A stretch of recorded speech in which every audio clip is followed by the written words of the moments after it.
So let's have a look at the scissors and which ones you want. Are you going to go for all three, or are you just going to go for one size? Now, I love these scissors. They're coated scissors and they cut second to none. They're ergonomically designed so they fit perfectly in your hand. And you've also got your markings on the blade. So if I want to do let's do a 1.5 inch snip, I can put my paper in at 1.5 inches and then I can snip like that. Can you hear the cut? I'm just going to do another cut. I'm doing.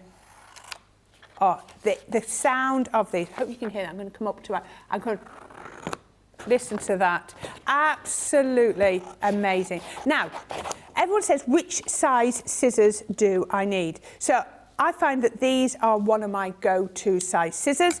You find your medium scissors are absolutely perfect if you just want to do a quick little snip, but then you've also got your snips. Now, I want to just show you that your snips are sharp right to the very end.